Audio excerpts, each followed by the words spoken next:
Officiating, I've got to say, when Graham Ennersley walks out every Monday for his weekly briefing, I feel like he needs a nice big colour before and afterwards. But he handles himself with aplomb, and that has to deal with some pretty fraught issues on occasion. The state of officiating in the game right now, from on-field to in the bunker, where do you believe it's at, Andrew? So a couple of things. First and foremost, the referees they have a tough job. They've got an important job, and they do a good job. Of course, we can always do things better. So at the end of the season, we'll do what we always do, which is look at areas of pain, and we'll get feedback, and we get a lot of feedback in our jobs, and we'll listen and then consider what improvements can be done. Certainly, I feel like we've come a long way, and I feel like sometimes in our sport we're very quick to criticise, particularly the match officials, and that's something that I'd love to see change. But having said that, there are things that we can do to become more effective and more efficient. The Commission were really focused recently on making sure that we use data and statistics to inform the way in which referees are selected and coached and assessed. And let me tell you, we're doing that really forensically. So we're looking at things like the speed of the play, the speed of the ruck, the 10-metre compliance, the ball in play, and consistency around foul play. We're also looking at how technology can be used more effectively, efficiently, and quickly. So we are listening to the fans, but at the end of the season, we'll consider everything and think about what improvements can be made. Can we take that? No, but the irony is, last year we had the same forum, and that's where the disruptors and the escorts came from. That's who wanted it. It was all the people that we consulted. There was only one rule change this year, and that was the kick-off and the line dropout. If it didn't go 10 metres, it was a restart rather than a penalty. That was the only rule change. All the rest were interpretations that were requested by the coaches and the players and everybody else and the club officials that we consulted last year.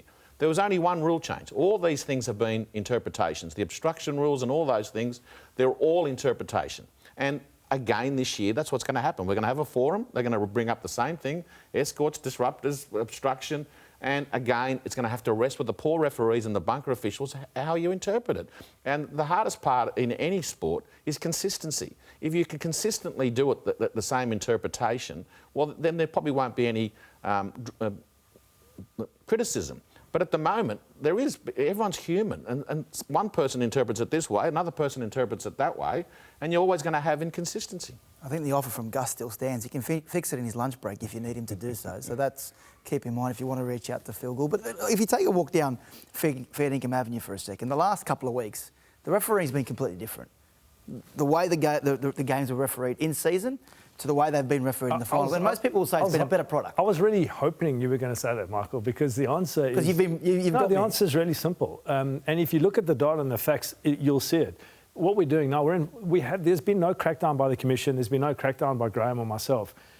The referees can only referee what's in front of them. And at the back end of the season, you look at the end of the season, every year, year on year, and then you look at the start of the finals, there's always going to be a discrepancy. But what we've got, week one of finals, you've got the top 8. You've got the best 8 teams of that season competing very vigorously. The standard of play was exceptional, and we saw that in the play the ball speeds, we saw that in the discipline of the players. So the perception that the referees have been less involved is actually not true. The clubs have been more disciplined, and the players have been more disciplined. Just to back Andrew up on that, the season average for the ball in play was 55 minutes. These games are 59 and 60 minutes. And it's because they are the best teams.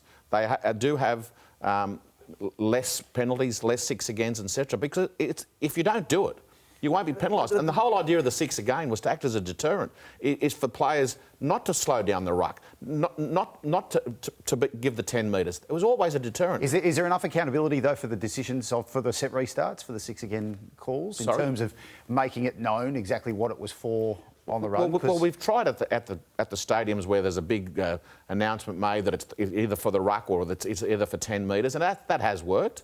But what it's done, though, the 6 again has actually sped the ruck up significantly, and that's what the fans want to see. They want to fast play the ball. They want to, they don't want people laying all over. And the greatest thing that I think we've done, is to get rid of the majority of the wrestle. The wrestle was killing the game. These rule changes has got rid of the wrestle.